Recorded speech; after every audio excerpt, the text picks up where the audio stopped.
ఉమ్మడి చిత్తూరు జిల్లా సహా యావత్తు రాష్ట్రాన్ని ఆకర్షిస్తోంది రాజంపేట పార్లమెంటు నియోజకవర్గం.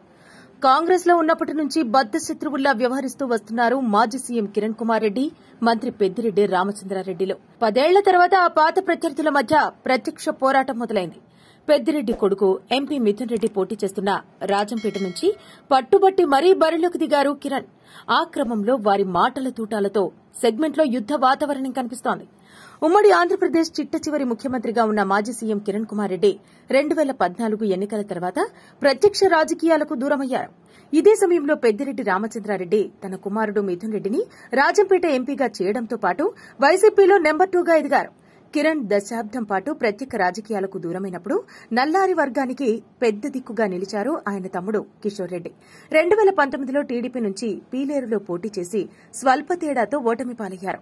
ఈసారి కిరణ్ రెడ్డి బీజేపీలో చేరి కూటమి అభ్యర్థిగా రాజంపేట ఎంపీ స్థానం నుంచి పోటీకి దిగడం, కిషోర్ పీలేరు టీడీపీ అభ్యర్థిగా పోటీలో ఉండటంతో జిల్లా రాజకీయం ఆసక్తికరంగా మారింది. పుంగనూరు నుంచి తిరిగి పోటీ చేస్తున్న మంత్రి పెద్దిరెడ్డి ఎన్నికల ప్రచారంలో ప్రతి చోట కిరణ్ రెడ్డిపై తీవ్ర స్థాయిలో విరుచుకుపడుతున్నారు. ముఖ్యమంత్రి అయ్యే అర్హత తనకు ఉందంటున్న పెద్దిరెడ్డి చిదంబరం లాంటి వాళ్ల కాళ్లు పట్టుకుని కిరణ్ సీఎం అయ్యారని విమర్శలు గుప్పిస్తున్నారు. రాజంపేట ఎంపీగా తన కొడుకు మిథున్ రెడ్డి విజయం కంటే నల్లారి కిరణ్ ఓటమే తనకు ముఖ్యమని స్టేట్మెంట్లిస్తున్నారు. మొదటి 2 రోజులు పెద్దిరెడ్డి వ్యాఖ్యలను పట్టించుకుని కిరణ్ తన సోదరుడు కిషోర్ కుమార్ రెడ్డి నామినేషన్ కార్యక్రమంలో భారీ జనసందోహం ముందు ప్రత్యర్థిని ఒక రేంజ్లో టార్గెట్ చేశారు. పెద్దిరెడ్డి తాను సీఎంగా ఉన్నప్పుడు డీసీసీ అధ్యక్ష పదవి కోసం తిరుపతి పద్మావతి గెస్ట్ హౌస్ లో 1-2 సార్లు కాళ్లు పట్టుకుని బతిమిలాడారని ఎద్దేవా చేశారు. మాజీ సీఎం వ్యాఖ్యలు ఇప్పుడు సోషల్ మీడియాలో పెద్ద ఎత్తున ట్రోల్ అవుతున్నాయి. పెద్దిరెడ్డి అర్హతల గురించి ప్రశ్నిస్తున్న నల్లారి కిరణ్ పక్కా వ్యూహంతో గ్రౌండ్ వర్క్ చేసుకుంటున్నారు. రాజంపేటలో సిట్టింగ్ ఎమ్మెల్యే మేడా మల్లికార్జునరెడ్డికి వైసీపీ ఈసారి టికెట్ ఇవ్వలేదు. కిరణ్ ఇప్పుడు మేడా వర్గం మొత్తాన్ని టీడీపీలో చేర్పించారు.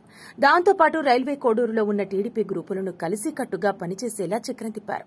మరోవైపు మదనపల్లిలో టీడీపీ మైనారిటీ అభ్యర్థికి ఇబ్బందిగా మారిన అసమ్మతిని తగ్గించడానికి చర్చలు జరుపుతున్నారు. తంబళ్లపల్లిలో తీవ్ర వ్యతిరేకత ఎదుర్కొంటున్న టీడీపీ అభ్యర్థి మార్పునకు పావులు కదుపుతున్నారు. పుంగనూరు, రాయచోటిల్లో బూత్ క్యాప్చరింగ్ జరగకుండా సెంట్రల్ బలగాలను రంగంలోకి దింపే పనిలో పడ్డారు. గతంలో తనతో ఉన్న నాయకులందరినీ యాక్టివ్ చేస్తున్నారు.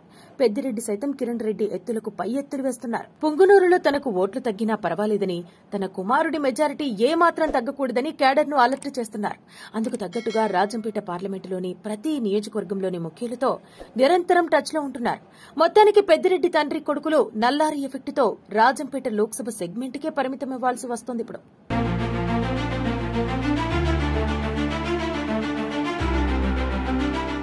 Like, share and subscribe to Rajaniti channel.